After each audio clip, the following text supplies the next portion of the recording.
فلم تجب ولم تكن عودتني من قبل ذاك صدور.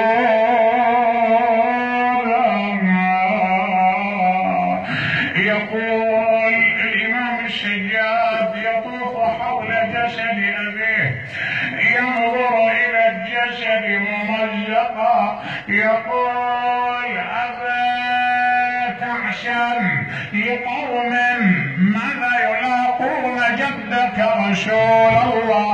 شو يقولوا له يعني لماذا فعلنا بهذا الجسد هكذا؟ يعني شنو أمرهم بباطل؟ ولكن لأن الذي يأمر بالمعروف هكذا يلاقي من الأشرار.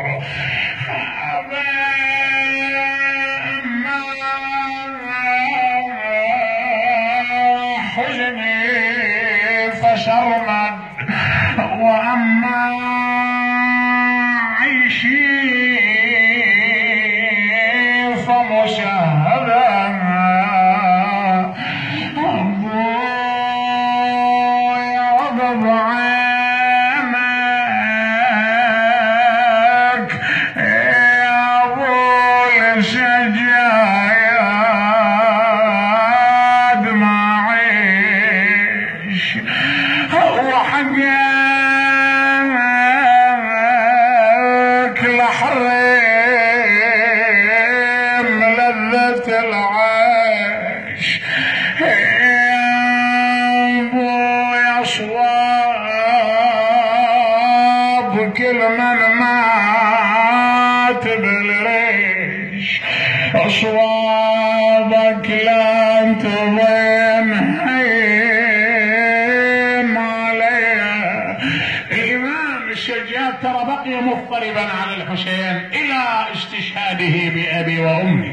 يقول الرواة والله ما شوهد الإمام ضاحكا ولا مبتسما صائما في نهار وقائما في الليل وإذا جلس قليلا كان يأخذ البكاء على الحسين.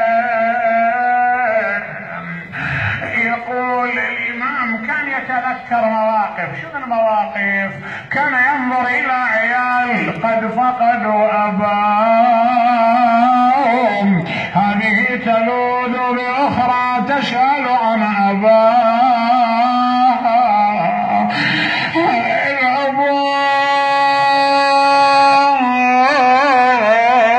الأبوال البيت خامة يفيع الأولاد وحريم أبتاه يا مجد الفواطم بالوغى ومدركها في ساحة حرب. بسم الله الرحمن الرحيم. أمن يجيب المضطر إذا دعاه ويكشف السوء.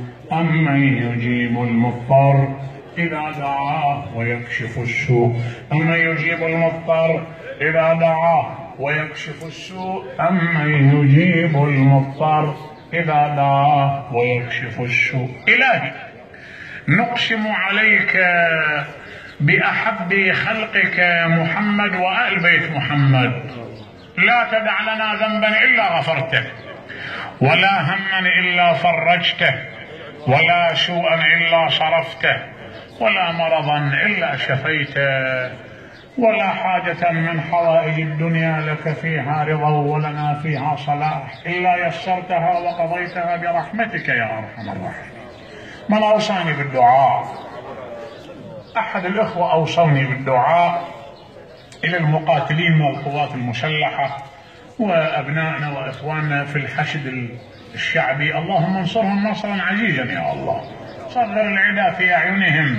اللهم ادفع عن هذا البلد، بلد المقدسات، بلد الخيرات، هذا البلاء الأسود يا الله، واجعلنا مستنيرين بنور محمد وآل محمد. هذا المجلس المنعقد المبارك من اليوم السابع لوفاة المرحوم الشيخ منهل الكعبي رحمة الله عليه. اللهم آنس في القبر وحشته، اللهم ألهم ذويه الصبر والسلوان. إلهي إنه وفد إليك فاكرم وفادته يا الله، نزل بك وأنت خير منزول به. اللهم إننا لا نعلم منه إلا خيرا، إن كان محسنا فزد له بالحسنات يا الله، وإن كان دون ذلك تجاوز اللهم عنه. اللهم تقبل هذا العمل مواساة منا لآل بيت المصطفى في هذا الشهر الفضيل، شهر رجب المرجب المبارك. تقبله بثواب الشيخ منهل رحمة الله عليه. ارحمه وارحمنا إذا وفدنا إلى القبور. فإلى روح من اجتمعنا لأجله وقرأنا هذا المجلس المبارك والداي أموات السامعين فردا فردا. أحد الأخوة ذمم عليه إلى روح خادم الزهراء وأهل البيت الشيخ عبد الزهراء الكعبي رحمة الله عليه، ومن مات على الإيمان وشهداءنا جميعا. بلغ اللهم الجميع ثواب الفاتحة مع الصلاة على محمد وآل محمد. اللهم صل على محمد وآل محمد. بسم الله الرحمن الرحيم.